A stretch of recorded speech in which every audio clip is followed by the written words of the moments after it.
Maturity warning. These people are very immature. Oh god. He's crying already. We haven't even started. Oh my god! You killed my predator. Oh, Bastard! That made my stomach hurt.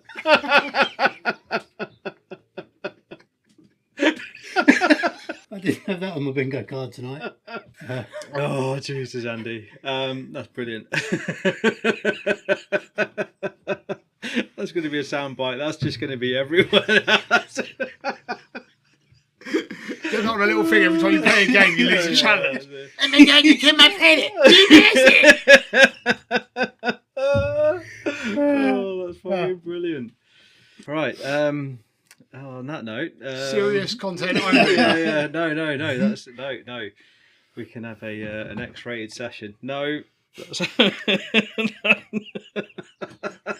Sorry. Hello and welcome. My name is Tonka. This is Tonka Forge Wargaming, and we're doing another podcast. We've not done a podcast for a while, and I'm joined by two OG guests of the channel. We've got Matty and Andy. Yo. Evening. How you doing, boys? All right, yeah, good. Good. Yeah, it's Having fun. It's been a hot minute. It's been a while, yeah. It has been a while. I mean, it took us about 40 minutes just to get the intro doing because we were too busy laughing. I'm looking forward to what this next couple of hours is going to be. Yeah. We've got a couple of things we're going to touch on. This is going to be got a few things we're going to cover. That doesn't make it sound any better either. Talk about? We're going to have a few things we're going to talk about. We're going to talk about the Greetings Weekender, the Heresy Weekender. Yep. You boys partook in the ZM Mega Battle. And it was mega. It was mega. It was awesome. It was. And someone's put a contention in. Someone's trying to verify who's claiming to have a bigger table than ours. Well, it just means you'll have to go twice as hard next year, doesn't it? Title of your sex tape, yes. Yeah. Started already. She need a button, dumb. That's what she said. Dumb. Title of your sex tape. Two of the best TV shows to come out of the last decade. Easy. Absolutely. What, So yeah. Your sex tape? Oh.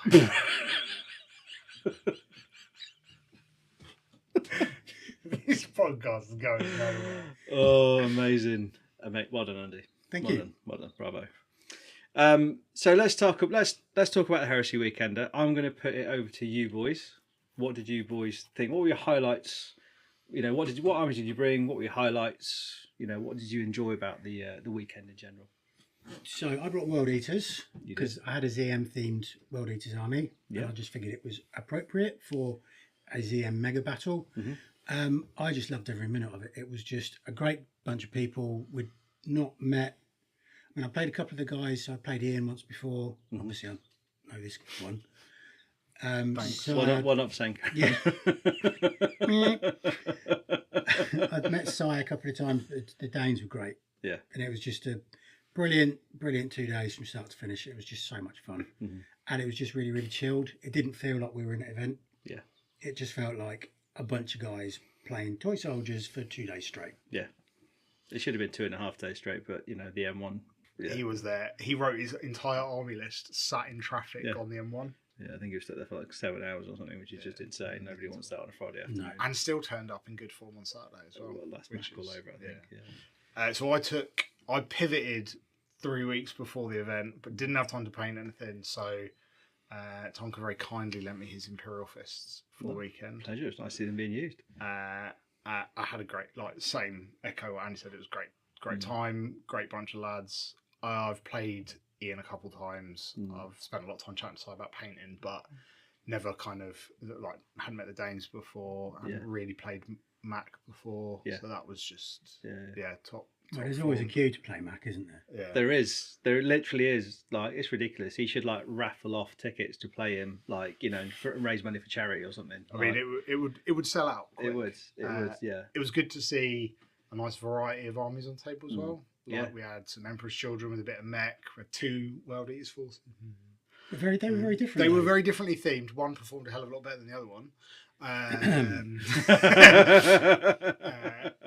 We had Iron Hands, Imperial Fists, Custodes, Loyalist Alpha Legion. Say what you will about that. Bit weird, but you know. But you know, It's allowed. It's allowed just. But yeah, it was just good time. I will say the hobbits that came with the they were Alpha epic. Legion were great. Yeah. So mad props to Ian for that. Yeah. Bringing his cousins along. I was going to say, Andy, did you recognise any of them? Like, are you related? No. I thought I was a dwarf. Oh, sorry, hobby dad. Oh. So, in terms of the narrative behind the weekend, the weekend of gaming that we had, so Andy approached me and he said, "I want to have like as big as you can get, ZM as big as you can get, and get a group of guys." So we played for Tarash's Heart, which was a loyalist held ship, Named after Gilliman's mother. Indeed. And the narrative behind the reason why the traitors were attacking it at that moment in time is it was evacuating refugees and civilians from a world under attack. Yeah. And the traitors just turned around and just went, snack time. Why not? So who did we have? We had, obviously, for the traitors, we had yourself, Andy with World Eaters. Yep. We had Henrik with World Eaters. We had Pow with his Emperor's Children and Mech. He kind of flitted between the two over the weekend, quite rightly. And then we had Size, Death Guard, which were Chef's Kiss. Yep. They're always absolutely amazing. lovely to see. And on a loyalist, we had yourself, Matty, with Imperial Fists. Yep. We had Mac as Custodes. Yep. I've just got the image of him AI'd as a Custode that Henrik made. You need to flash that up on the screen. And then how else? There's Ian, who's loyalist Alpha Legion, and then Big Dog Michael with his Iron Hands. So it was a really good kind of spread. There was a nice spread of legions you don't always see. Iron Hands are obviously becoming a bit more popular because they're quite strong, but you don't see them a lot. Yeah. World Eaters, you don't see too much of, and especially some of the units that were on the table. Yeah. Well, they're between myself and Henrik, they were very, very different armies. Yeah. Yeah. And I think actually showed that ironically got some teeth. But some of them had teeth. Yeah. Red Butchers. The Red Butchers had teeth, especially 10 of them. 10 Red Butchers with a bloody apothecary. Yeah. That cool. was egregious. That was absolutely brutal. I can't believe how far he got across the table in one of those games. It was just like, how did they let him cook? Let them cook. Yeah, it was a good time. Yeah, it was really, really good. Yeah. I think ambitious, 7 missions. I mean, mate, I don't know what you were thinking. How quickly you think we roll dice? Well, in all fair, okay, I had underestimated slightly how long it might take the close combat armies to play. I forgot how much dice you need to throw, even in third, to get through the combats. And the difficulty that we faced, especially on the Saturday when we did the big 16,000 point, 8K aside, 8-player game, is that everyone got into the combat at the same time. And it was just like, there was a point where I think it was you, Mac, Henrik, and I can't remember who else it was, but like Ian. And it was just combat in the middle. And it was just like, can we delegate, please? It was like the deli at Tesco's when you'd get the ticket and you're just waiting for your turn. Yeah. It was Mac was doing 3 or 4 combats, and Ian was doing 3 or 4 combats, and I was doing 3 or 4 combats. Yeah. I was losing 3 or 4 combats. I think, though, what I will say is I'm kind of glad that it took that time, because it meant that we had a good amount of time to just have fun. Yeah. There was something to be said about having that time. I think that Saturday game, it was just, it's not something you can do you're never going to do that very often. No. In your hobby life. And equally, I very naively didn't really appreciate how many models 2,000 points per player was actually going to look like. Of infantry as well. Bear in mind, this is ZM. Yeah, exactly. So it's not even like we can throw a couple of Kratos in to beef up the points. We didn't even start with it all on the table, did we? So the loyalists did. had all 8,000 plus their free militia units. Navy defence unit. I'd forgot to put mine out, by the way. Just completely forgot that they existed for that game. But because the traitors won the first mission, so the first mission we played on the Friday evening, and the traitors, it was basically Space Marines in space. It was just a fight on the outside of the ship. I was super excited about that. It was just a couple of extra rules to make things a little bit more different. But owing to travel availability, obviously the M1 being closed, it was a bit more of a beer and pretzels game in the end. But I wasn't sad about it because it still worked. There was a point where, so essentially, you got victory points. The traitors got victory points for destroying some of the big guns. And I put in the event pack, it was like each of these big guns are like AV-14 with 6 hull points and some flare shields. And Henrik just threw his twin fist contemptor straight into it and just took like 8 hull points of it. I was like, it's got 10 hull points. We're going to beef that up a little bit. It was just like, I have underestimated this quite badly. So yeah, we did some but I knew that was going to happen because I've never DM'd a game so big with so many variables with an ambitious kind of mission plan. That was going to, kind of tell a story, and you guys are going to hopefully follow all the way through to the end. And I knew there'd be bits where I'd be like, I just need to think of, or we think, because that's one thing I was really keen to do is that, we started having meetings 6 months, like, once a month we'd have a Zoom, a Teams call or whatever, or Messenger or whatever it was, to kind of so everybody could meet each other, but also B, you guys were actually helping me write the narrative. Yeah, I think that worked quite well as well in terms of planning. Yeah. Like, if we just this is nothing against anybody that sort of writes missions, but if we just turned up and it was like, there's 4 objectives, go fight over them. Like, if you're doing that all day, oh my god, that would be boring. Yeah. Like that, it works for 2 hours or 3 hours, right? Yeah. Of competitive-ish heresy. Yeah. But when we were kind of going, we're going to have 16,000 points on a board, we want to make it interesting. Actually, like, spending some time beforehand thinking about, like, I remember we were batting around rules like, if something had a flamer and you shot it, it would explode on a 5 and do damage to everything because we're in space, and exactly, like, and things like that. And I think getting into that level with it helped make at least that first day where we were just like playing all day, a lot more interesting, and allowing us to kind of think about things a different way.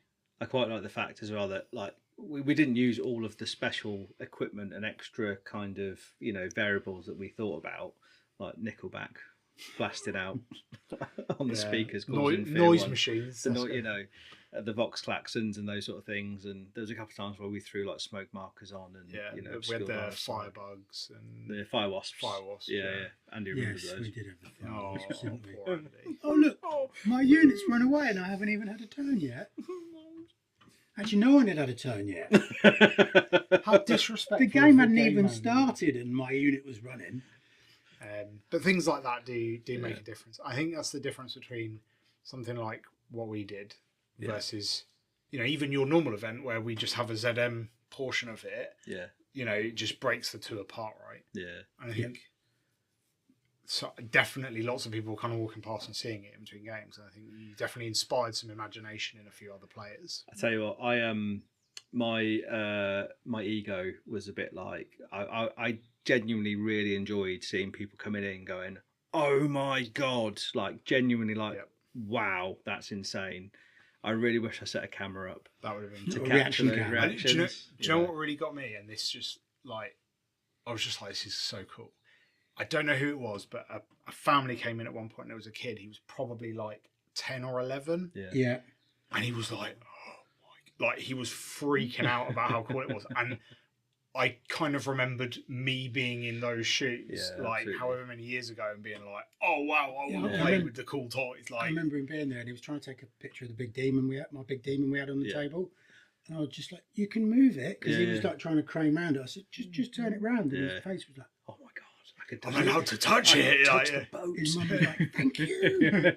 But like, it's simple things like that that like, it's the spirit of the hobby, innit? Yeah. I genuinely thought, like, again, one of my favourite moments was there was a couple of times where I'd step back and you boys would be playing and I'd be taking that in, and I'm just like, yeah, this is cool. Seeing 8 of my mates having a really good time, just rolling dice. Obviously, also being in a room full of, the doubles was happening. There was some tiny heresy. Micro Machine Championships, over in the far corner, bit of limp.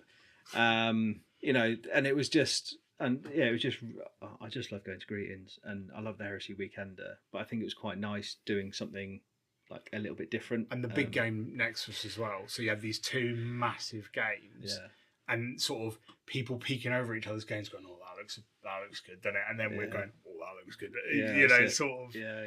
Like, I think it did everybody a bit good. Yeah. No, absolutely. So like the premise, the narrative that we wrote, it wasn't me, it was us.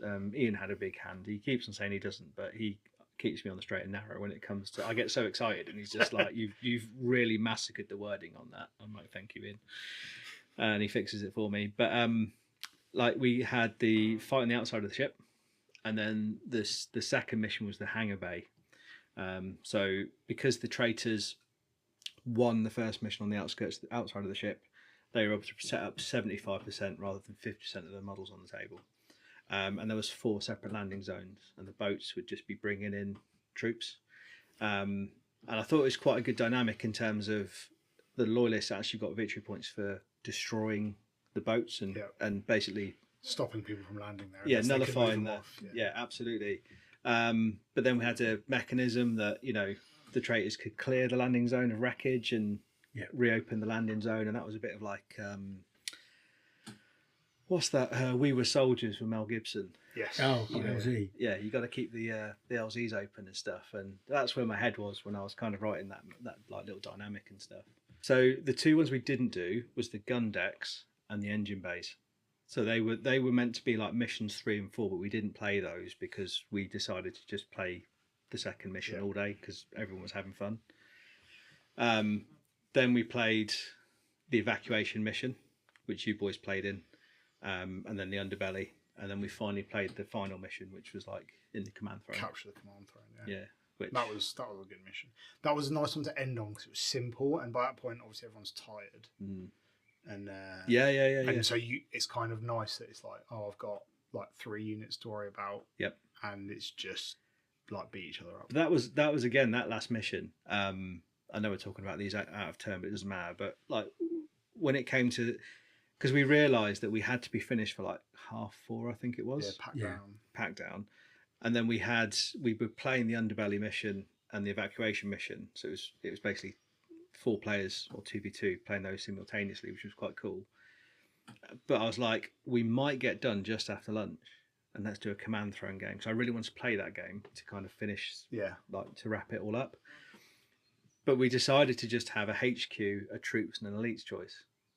That came out of that. I don't know who said that, but we were like, it was between you and Ian, I think. Just throw the models on, just HQ, troops, elites, bosh, get it on the table, and everyone just walked off. Elites just meant anything else. I took heavy bolters, pretty much.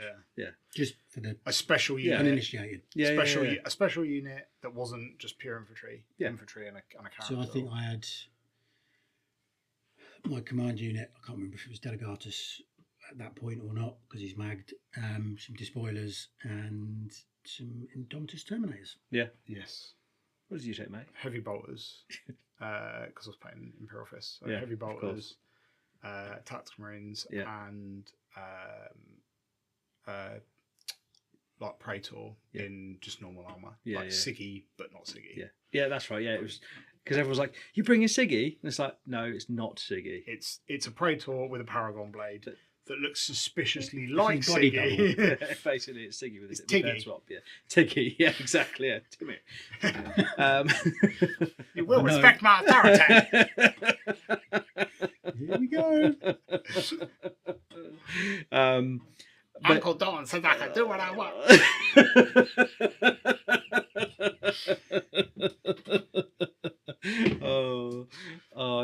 I'm sorry if you don't find this very funny at home, but this is tickling my pickle. Hi ho. Right, that's another South Park reference. We're going to lose him. Crikey. So yeah, I just thought it was, and then what was Ian's? Ian was like he Black Shield. He had 3 characters. Yeah, he did Exodus. Yeah. And then 2 like Centurions. 2 Centurions. Loadouts. Yeah. Because he got really excited. He goes, hang on, HQ, like elite and the troops. Oh my god, I can take 3 models. And he was just running around the table with it. And under it as well. Literally, yeah. But yeah, that was quite cool as well though, because felt very Alpha Legion. Yeah. Like, even though it was, Black Shields or whatever, it Yeah. felt very like, we're going to try and, if you like read the books and stuff, there's very Special rarely, operatives there's very rarely any Alpha Legion en masse, right? It's True. Yeah, it's always like one or two of them, and so it pulling kind of made strings. sense. Yeah, As a thing, which is pretty cool. Yeah, no, it was really good. I thought I was quite pleased for Michael as well with his Iron Hands, because in this game when they were playing in the Underbelly, I think a lot of his units were running away. They got he bare the brunt of a lot of batterings in that game. Well, it was like the traitors are like, well, I'm either going to go after Iron Hands or Custodes. I'll go after the Iron Hands. To be fair though, even Mac, in terms of how he plays Custodes, he wasn't like absolutely ruining people. He wasn't can't dominating. roll more than a 2. That's very true. His dice are horrendous. It's very true. I love you, Mac. By the way, please don't hate me. He'll be laughing at this. His dice are horrific, and he knows it. Well, it's 5 numbers and a couple of words, isn't it? yeah. Foxtrot. Exactly. Yeah, it was. His dice just are woeful. But I didn't think that even though Custodes are still good, they didn't dominate. They did well, but I think he lost every single one of them in the Underbelly. I think so. I think he did. I definitely think they are in a much better, healthier position than perhaps previous editions in terms of being like the big dick swing. Yeah. But I'm interested to see what others might do with them. If you see what I mean, like people are a bit more gamey, maybe.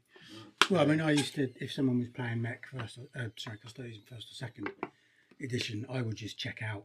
Yeah. I'd be like, oh, there's no point. I think in first and second, I ended up writing a list that could just deal with Custodes, because I went to the RAF Whitton boys hosted an event. They did a charity event for Models for Heroes, and really, really nice chill event. But they had 3 Custodes players, and I ended up playing Custodes three times.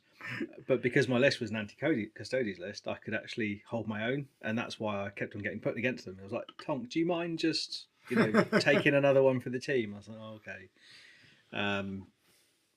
But yeah, I think the way that Mac just plays them, and he's just got aggressive and just having fun. And combined with his bad luck, it's just yeah.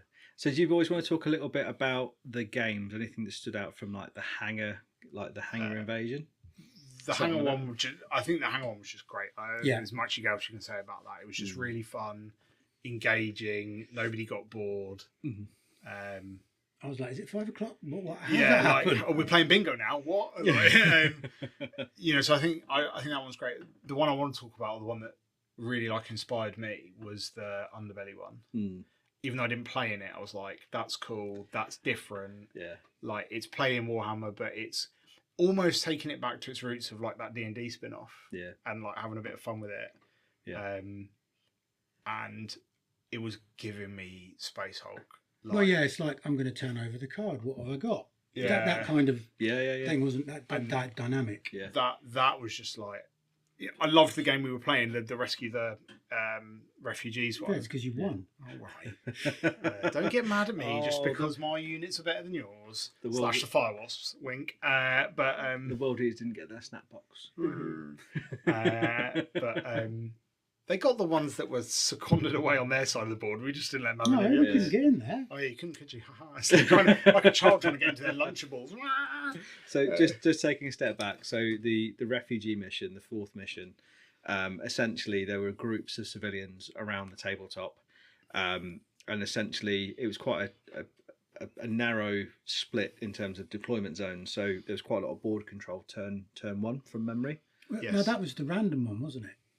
It was, you had to roll to see where a unit went. That's it. It was random deployment. It was random, and it ended up being reasonably fair. Yeah.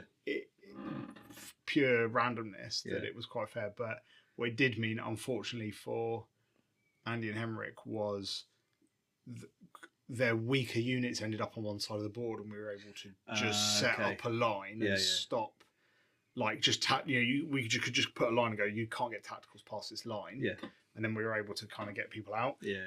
Until the Red Butchers turned up. And then just like wrecking ball. And then they were just like, nom nom nom. Yeah. I'm going to kill you. Honestly, I'd forgotten that it was I forgot that we did like stage deployment on that. So essentially, for every unit, you rolled D4, I think it was, So it was or a D6. You rolled D3. Yeah, because it was zone 1, 2, 3. That's it. Yeah, And then within that zone, you rolled D4. and then you set within. And then So yeah, it was 4 quarters, and That's then I think it was a 5. 5 they picked, 6 you picked. Yeah. Yes. So it was 1, 2, 3, or 4. 5 would be So the opposition. it's interesting that you mentioned Tales from New Aurora and his Imperial Fists, because I actually got that deployment from him at the militia only event they did in Derby in Boars and Swords, like before COVID, years and years ago. It's just cool. I've not seen it. I'm not saying it's never been used. I'm not claiming anything like that. But I remember that mission that we played so vividly, and I was like, "Oh, this would be a really cool way to." It's really easy to do it in ZM as well because the way the tiles just because of the tiles. It's just it just lends itself to that because it's really easy to visualize where something's going to be. Yeah, and it added to that element that I said earlier about it not being normal heresy. It wasn't like, although it was Dawn of War. Yeah. It wasn't Dawn of War. Yeah, because you've not gone right. I need to put my Death Star here, this precise space because it can go through these 3 or 4 avenues, and especially when your opponent's choosing it, there's that risk of like they're going to stick your Contemptor Dreadnought with Twin Chain Fist or whatever it was right in that corner, right in the back corner of the board. What they did. So there's that as well, which is quite like a nice touch as well. And you can't risk running because you didn't say them. It dies. Yeah, because if you're rolling the dice, yeah, there's a high chance, like 100%. If you take it, so is it if you move 9 inches or more? Yeah, dangerous terrain chest. On a roll of what is a hazards check? Hazards check, 1, the model's removed. Yes, and you roll a dice per model as well. It's not just on the unit and you move 1 model. It's so you've got your 6 wound Contemptor. Or your Praetor, you roll a 1. Just see you later. He's broken his ankle. Removed. Whoops. It's just not worth the risk. No, it's not. Then it just took so long for. I mean, Contemptors are not great against units anyway. Yeah. Because they just get tar pitted so easily now. Yeah. But it took so long for it to get into the game. Yeah. And then when it did, it got tar pitted by the hobbits, which was phenomenal. That's amazing. So. Was that the one? Was that the Contemptor that was in the middle of the table, or the one was it on the far edge? Far flank. Far edge. Oh, okay. We literally stuck it in the back corner of the board. Because you were giving me evils about the one in the middle. I didn't realise this because I was going to proper set you up with your middle Contemptor. Yeah, I know. Do you remember? Yes. Because there was I don't know what it was, but it's because he did the very Unworld Eaters thing. That's it. You displaced away. No. And don't try and defend yourself, Andy. I'm just comparing what I did to what Henrik did. I moved. That's a really bad comparison. that is no excuse. You can't, relate yourself. I'm sorry, Henrik. It's not fair. I moved sideways. He moved backwards. Neither move is very well done. It's forwards only. Exactly. I couldn't go forwards. There was a wall in the way. No, you could. No, because there was a corridor, and I shot you with my ironclad, and you were here, and you could have reacted towards me. Yes. And you reacted sideways because you were at the junction, and then no, it was the concussion from the blast. It threw him sideways. Oh, yeah. Narrative. Okay. Yeah. Right, fair enough. Yeah. Narrative. Yeah.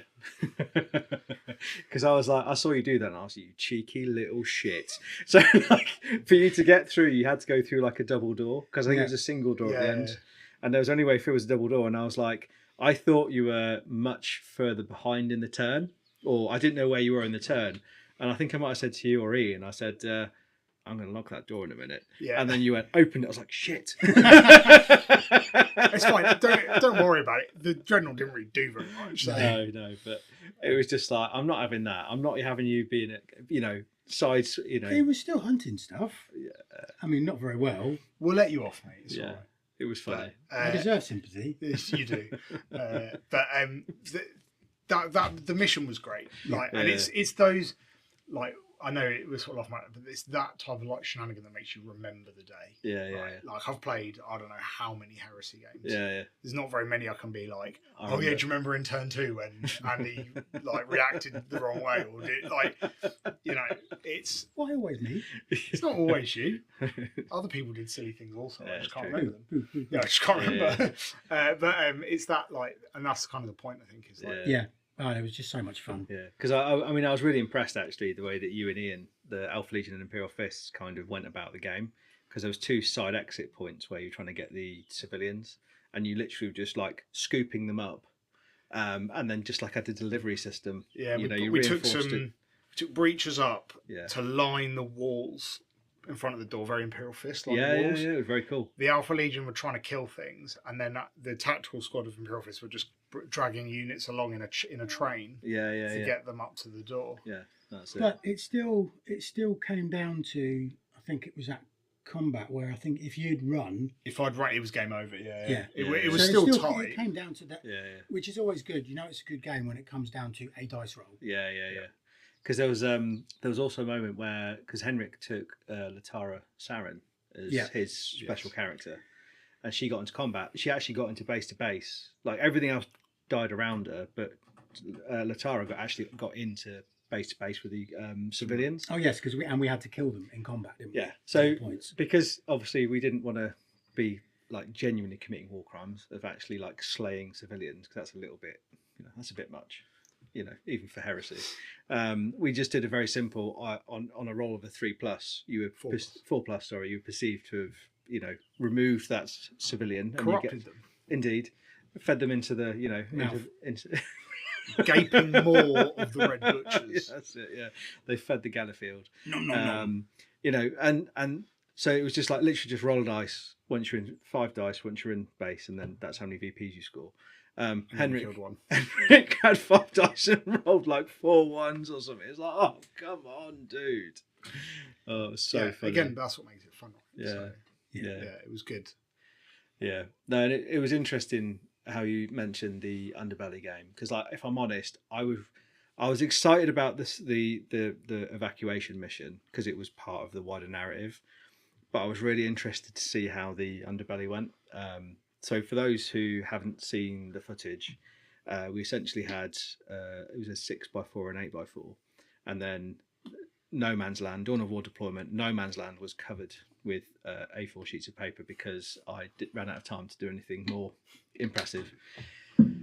But beneath it was loads of cultists and bloodletters, and so when the guys came back over to start their turn, they didn't know where anything was. They didn't know the layout of the table. They didn't know what was underneath the paper, and it was very much a case of, right, I'm going to go forward so far in that direction. You lift the paper, and then lo and behold, there's a unit of bloodletters who invariably charge you. And then the big demons came in halfway through. Yes. After you sent everyone over a tea. Yeah, don't leave me near them tables. Don't make a tea, chaps. Yeah, that's it. Yeah. No, seriously, go away. Yeah. I think I can't remember who it was. I think it was Michael. Michael Yes, was it loitering. was. Michael was loitering. He was just like, "What are you doing? What are you doing?" I was like, "Go away, Michael." And he's like, "No." I think he was obviously he was watching as I found your big gribblies and put them to work. But It means demons. yeah, It was. yes, yeah, not testicles.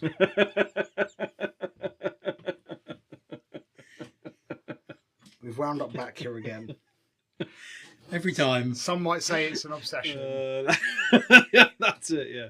Oh, amazing. but yeah, I want to play that mission. I need to get that mission off you, which I'm sure you'll send to me, won't you? Well, I mean, you actually beat me to it because I think you boys should, because you didn't actually get to actually play that mission. We should film that. That would be good. Ooh. I'd enjoy that. Yeah. And I promise you that you'll be equally mistreated. I won't just pick on one of you. He means me. Yeah, he does mean it. Oh, I could bring 12 Ursarax. Yes. Yeah, that'd be amazing. Yeah, just go swinging. Just go, ah! You've got a robot by now, haven't you? Robots. Yeah. It's your catch line. Robot. What I really want to happen is I want you to be in like Warhammer World or an event, and some random person just comes up to you and goes, robots, robots, robots. If somebody does that, I'll buy you a beer. Like, it's straight on. I mean, like, and so it doesn't matter how many times it happens. It's gonna be a lot of beer. It's gonna be a lot of beers. But yeah, I mean, it's great though. Yeah, we should definitely do that. Yeah, and the other 2 missions as well that you wrote that we didn't get to play. I'm keen to do as well. Yeah. No, but just going back to the the Underbelly one was just absolutely hilarious because we had a train line. Yeah, with the train right. Choo-choo. And I just literally just went really loud, choo choo, motherfuckers. And like Mac and Michael were just like, what the fuck has just happened? Tonka's really animated all of a sudden. You should have played the Thomas theme tune. Just on a loudspeaker under the table. Put a speaker in it. Yeah, that's it. Yeah. Like a heavy metal version. Yeah, we can do that. That's it. But yeah, like their faces were just absolutely amazing. Like, you know, I think whenever people see me getting animated, they're just like, oh no, something bad's going to happen. Well, that's when going back to that one with the door. I was watching you. I'm thinking he's got something up his sleeve. There's a little twinkle in his eye. Yeah, I need to do whatever I'm going to do now. Yeah, that's it. Yeah. Otherwise, I'm going to get 15 fire wasps descend on me. He stepped on an alarm. Oh, amazing! I did enjoy like being able to just get up to mischief and just just think. Oh, but also one of the things I tried to do was I was reading the games and I was kind of keeping an eye on things. And like if, for example, in the hangar bay on the Saturday, on the far flank where it was Sai and Mac were kind of having a bit of a battle, and there was a moment where I was thinking, "Ooh, I think the traitors." Left flank was going to fold, so I was like, I need to. You balance the game back out a little bit to allow everybody to continue to have fun. Basically, yeah, because I didn't want like one side to completely fold, and it was just like, okay. But then Size Leviathan Dreadnought just came out and just started just eating everything. Just it's nice seeing a Leviathan do Leviathan things in 3rd edition. Yes, yeah, actually, yeah. Like I think ZM is where they are going to shine. Yes. Because it sure as hell ain't anywhere else. We're going to talk about the command throne. The last game. The epic stand of Iron Hand Gorgon Terminators. Yeah. Just Big Dog came out of nowhere. Just started slapping people about. On the centre objective. Like, come at me, bro. I mean, I'm kind of here for it. Anything and everything. He was just like... Yeah. Both. It was quite... Do you know what was... Like, this is just a sad little geeky me thing, but I'd not long... finished the new Dropsite Massacre book, and in that book the Iron Hands are made out to be real angry. Yeah. And it was quite cool, like watching them kick dick, and I was like, yeah, like kind of made. Do you know what I mean? Made sense. That is actually, I think, Michael deep down. I think he's such a chill, calm, lovely bloke. Yeah, I think beneath the surface, he is just ready to just go. I know, when I accidentally called his Iron Hands Raven Guard early on day one, I just saw this flicker and I was like, I'm really sorry. Even the World Eaters were like, Yeah, that Command Throne game was just good, old-fashioned beer and pretzels, have a laugh. Yeah. Like, there was no strategy. Nope. Everyone was trying to make wild card charges. Yeah. There was a tiny tech priest on a command, not tech priest, Magos on an Abeyant. Pals, great, loved that. Well, I think it was because there was 5 objectives, and 4 of them burnt turn 1. Yeah, essentially the way that the missions worked is, or the objectives worked, is that you could score them at the end of the game turn. They'd burn on a 4+. And we burnt them. We were rolling hot. Yeah, basically, everyone's dice were on fire. As even the Max. Yeah, because Mac rolled 2 of them. That's the only 4s he'd rolled all day. highest he rolled all weekend. But yeah, so basically because of that, everybody was just swarming that central objective, and there just happened to be 5 Gorgons on there, and they were kicking dick. They really were just eating everything. But I absolutely love. We call them kill boxes. I love those. That terrain's great. Those little. Honestly, bored of them. The original Space Hulk kit from 1987 or wherever it's from. Yeah. And we are having a good time. I'm already hot. I had 10, I think, 9 or 10 for greetings, and I think I've printed another 10 since in the past 2 weeks. It's just, I know it's not that different in terms of you're talking about a game with walls and doorways, but it's so much more claustrophobic. Yeah. Having an actual room built in. Yeah. That was just great. And you're trying to like when you're trying to like charge into combat, and you get like 3 dudes in through a doorway, and it just feels like battling on a starship. Absolutely. Well, and that's exactly how it'd be, wouldn't it? You're not going to get 15 despoilers through a door. No. And you've literally got a Terminator sat there just going smack, smack, smack. Yeah. That's it. Yeah, literally. Jump, bang, next, bang. Power fist, bang. Yeah. Power fist, bang. No, I think that's, I've always been, I think we're all on the same page, but when it comes to ZM terrain, like it needs to be there needs to be a lot of it. Yeah. Yeah. And for me, again, like, I might be outspoken. I don't think vehicles belong in Zone Mortalis. I think there's situations where if you're attacking like a munitions hangar, I think if you're playing, I think as scenery, yes. So you could have a hangar bay, like a motor pool or something. Yeah, like vehicles queued up, waiting to get on the Thunderhawks and stuff like that. Oh my god! We're thinking about multi-tier. Yep. Titan fighting around a Titan. He looks so excited. The table has moved up a considerable amount. It's like 1, 2, 3. But I also think where vehicles could belong in ZM is like a kind of combined arms game where defenders are ZM in the.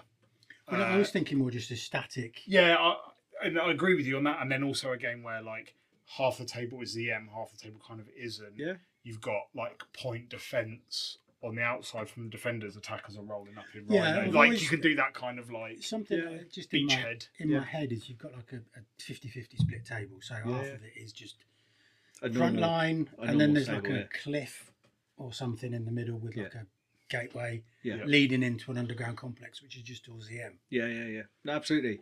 No, that would absolutely work. I think, again, just personal preference, like with that, absolutely. But I think for like a generic pickup Zone Mortalis. Oh yeah, you just want, I just want troops, just load and infantry. dreadnoughts. That's what it's designed for. Yeah, infantry dreadnoughts. Yeah. Don't bring jump packs, especially on Blood Angels against Iron Warriors. Yeah, that's bad times. But you also need to have an upright one for the next year's I agree. Yeah, I agree. I think that's or very cool. 2. Like multi-level, then you can like be running around it. One of the missions could be like you've got to sabotage it. Oh, right, who's doing right?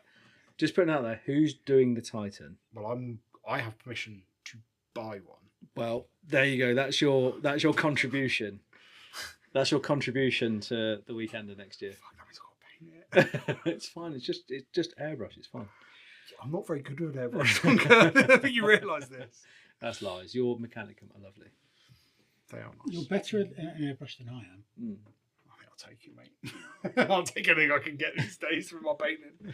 It's true though. We've done the ZM game. Do you want to talk about like thoughts afterwards, projects afterwards? Yeah. Well, I mean, there was just so much heresy mojo in our little greetings chat, wasn't there? Yeah, that Monday I got no work done because that chat was just like bing, bing, bing, bing of like people getting excited. Yeah. Or photos from an airport from Danish people. But again, not suitable for the channel. No. The hobby high was definitely there.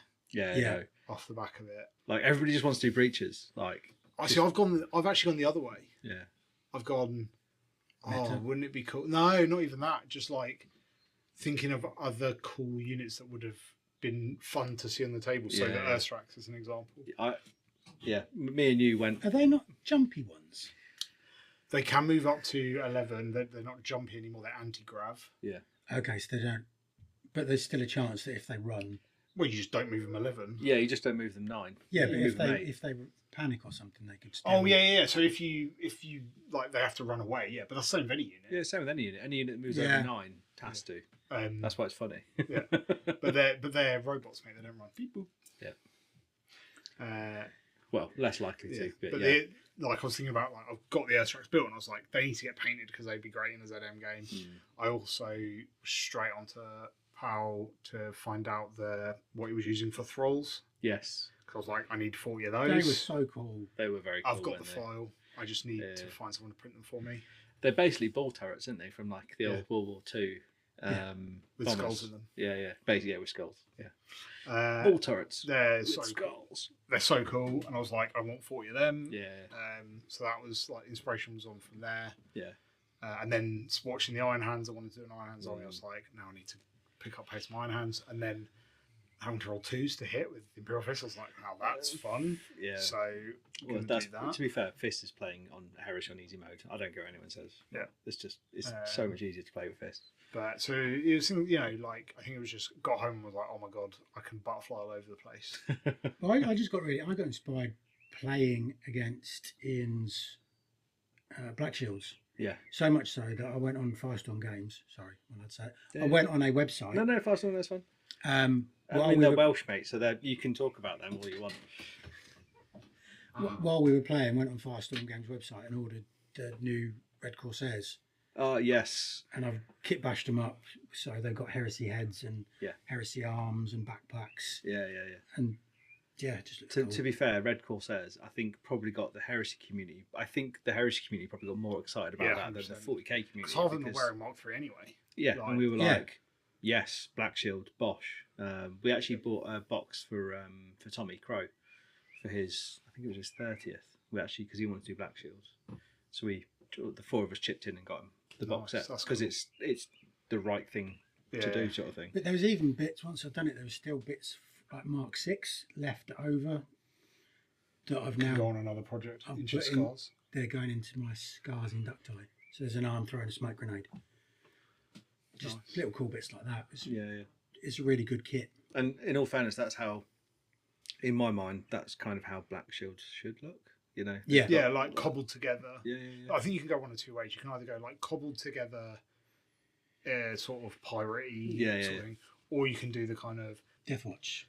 You can almost go sort of Deathwatchy with it and be like they're estranged, but they still support their kind of thing. So they're a bit more put together, maybe. Yeah. Which is quite cool. Yeah, it's good. I just went through my bits box and I found it was World Eater's helmet and a Nightlands Iron Warrior's helmet. Doesn't surprise me, Andy. Yeah. I was not annoyed. I put them all together and then I found a Dark Angel's helmet. I was like, oh. You do some really cool stuff. I think that was it. Like everyone walked away with ideas and was like, "Oh, not next year. I could run this army, or I want to do this." And I think it's pretty trailblazing. I think it's also it's people seeing I know it was huge, but seeing a ZM. That's what she said. It was a big table, but people were seeing ZM as it's supposed to look on like the model scale. It was Zone Mortalis, but on like human scale, it was a fucking great big table of terrain. I think people are so used to just, I'm just going to buy 4 tiles and put some whatever columns it comes with, but then that's what it can look like. This is what you can do at home easily. Yeah, I mean, for me, like Print Minis, who do the Rise of Terrain, which is Zone Mortalis compatible terrain. I put a post in their on their Discord, like saying thank you, because like I've been able to realise like a ridiculous dream that I've always had to do something just absolutely ridiculous. But I think something I took from literally, I think it was the Monday or Tuesday after the Greetings Weekender. There's a chap from France who has done an insane Zone Mortalis. I think it's a Necromunda or a 40k table using a combination of GW Print Minis, and there's another chap called Frankie who does like ZM terrain or Necromunda terrain, and he's got like a monorail down the center of the table that goes into like an engine shed or a station. He's got 2 big orbital guns which are shooting through a wall at the end of the thing, and I'm just like, I need to do that. Like that is, it just blows the world open, like your imagination open, doesn't it? Yeah, I think like you get very boxed into. Depending on how you play, you get very boxed into. I need to have like a ruin here, a ruin here, a ruin here, a ruin here. No firing lanes. And when you get to play ZM properly and kind of do it on a table that's got a bit of thought into it, it's just so immersive. Yeah, it's a different game, isn't it? I don't want to disparage people, but when you see the 40k tables, and it's just cardboard, effectively. Yeah, just MDF. It's like, just, I know I'm old. This is like when I was 11. It's not. That was a long time ago. It was a long time ago. Everything was in black and white back then, and it just doesn't feel. Yeah. You see it, and it's just it makes me sad. Yeah. And then you've got on the other end of the spectrum, you got the massive immersive ZM table, and the Mega Battle next to it, and even all the tables are greetings. Yeah. It's just immersive. And it puts a huge amount of effort into those tables. It just helps. Yeah, it does. Yeah, definitely. That's why it's one of the Heresy events to get to, right? Absolutely. I still think it's absolutely wild that this random school in Northamptonshire, like nobody has any real reason to go to Earthlingborough. Like there's literally nothing there. Co-op on a school. Yeah, literally. I think the only reason why people tend to go to that part of the world is because of the big shopping centre. Yeah. Whatever it's called. Rushton Lakes. Rushton Lakes. Which has got a really interesting planning history, but I'll save that for another episode. It's like Fun with Flags. Yes, Andy, I'm proud of that one. Well done. But yeah, it's like there's no real reason to go there, and it is a pain in the ass to get to as well. Like you have even us who we're only 45 minutes away, but it's still you have to drive. There's no public transport. And he's just made it. He's just grown it. It's gotten bigger and bigger and bigger.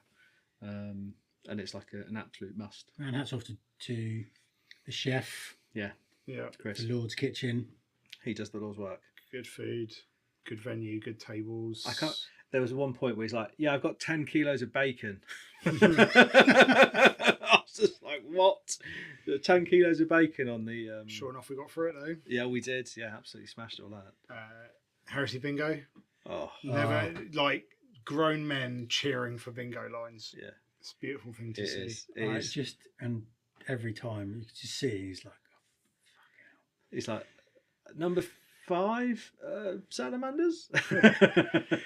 just the overall spirit I think of the event. Yeah. Like, I'm going to butcher this now, but who was it? Paul gave away the Fellblade. Was it Paul? Yeah, it was. Yeah. Busfield, yeah. Paul Busfield won Fellblade on the raffle. Yeah. But yeah, Jacob, who was one of the Danes, who came over. Yeah. Playing the this singles. is dream model. Always wanted one. Yeah. And Paul gave it to him. Yeah. And was like, I know it's your dream model. Have fun. Yeah. I know you're going to do an amazing job. Yeah. That's it. And it's like that's. No, if you want your weekend like summed up, beaming. He was. Yeah. Yeah, I've never seen someone so happy. Yeah. Like. Jacob is literally the nicest person I've ever met. He's such a kind person. Oh. Well, we know where we sit. Yeah, don't we do, don't we? Yeah. No, he genuinely is. He's such a kind and patient person. Like he literally teaches Ukrainians to speak English, or he teaches them Danish, but through English and whatever. And some of the jobs he's done historically, he's like, fair play to you, mate. Like when I was trying to learn Danish, and I was trying to like pronounce some silly phrases and stuff, he actually spent like 20 minutes with me teaching me to try and like pronounce it properly and stuff. Like whereas Dawn's Arrow was just like, stop murdering my language. Just like two sides of the coin. Just give up. Just speak English, mate. We can speak English. But on the raffle, I mean, phenomenal amount of money raised for a great charity as well. Yeah, £1,070 for Mind. Can't really beat that, can you? That's mad. So we've talked about greetings, the Mega Battle, like things that we've enjoyed. I suppose the question is, what's next? I've got a wet palette, which is like... Do you? Yeah.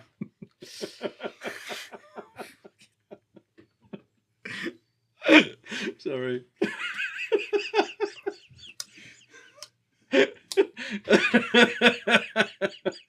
we really need help. No. You need help. Me, I was innocent. I'm talking about a wet palette. He's the one that fucking started laughing. No, I think what he was laughing at might have been your reaction. Yeah. Don't do that to me again. I'll get you. Get you all excited. Yeah, it's a long way to fall off that stool, Andy. Hey. It's me. No, it's not. It's not as far from me as it's anyone else. It's yours. If it was Gary sat here, oh crikey, yeah. it'd take like 10 years. Like an ant falling down. Oh, amazing. Let's go and watch Lord of the Rings. Right. So do things like I got a wet palette. Yeah. And I got those. Fuck it, I'm just not going to talk about it now. If you two can't keep it together. I only laughed because he laughed. Children. And he only laughed because you said it's wet like when we palette. did that battle report. Might have you said me and just died. Oh. Was that when I was giving it to you? Yes, you were absolutely giving it to me. I was taking a pounding. Oh. With your wet palette. We're going to change it. I won't say that again. Oh. Definitely have to set up a separate YouTube channel for this one. Yeah. Amazing. So testing a few new painting techniques and Yes. tools Yes. to improve like brush control and So stuff. like a palette that's wet. Yeah. Wet palette, Yeah. or I got the Red Grass Games painting handles that spin, Yeah. and that's like Yeah. a game changer Mhm. because I I just don't like... I don't have to do this. Well, yeah, I mean there is a bit of that where you just go wee, but there is The poor model. I suppose you can dry it really quickly then, can't you? exactly. You need to be careful with all your dipping though. Yeah. Spin it. You and Henry could be an absolute nightmare. Painter's radio, Oh yeah. Pastor's radio. Just for context for Henrik, so Henrik's got a habit of like when he's got like a wash, he for some reason or like a dark coloured paint, he'll give it a shake. But he doesn't put the lids on properly, and it just goes everywhere. To be fair, I've done that before. I did it with I made up marine wash, which is like sepia, black, medium, and water. Yeah. And you basically just go like pour 4 things in a jam jar. Yeah. Except I didn't put the lid on the jam jar. Oh. Properly, like You didn't have a lid on it at all. no, it had a You lid, but just it was like chucked it. you know when you do like when you try and put a jam jar lid on, it never goes on straight. Yeah. And I was like shake. It was like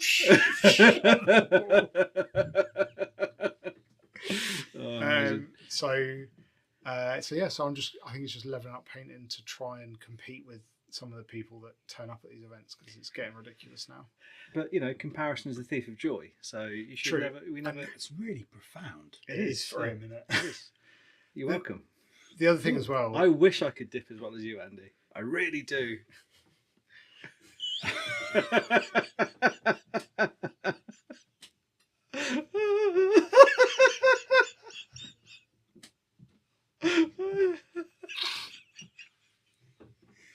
Hello, children. That happens 9 months later. Depends how you're dipping it. Oh.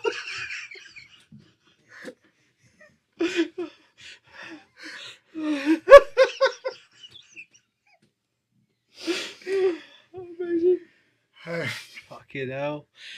Oh, yes, I can be profound sometimes. There's so much satisfaction to be gained from finishing a project Yes. that it's really important to you can lose your way. Yeah. But as you say, by going, oh well, I'm not as good as that person, or Yeah. my stuff's not going to look as good. Sure.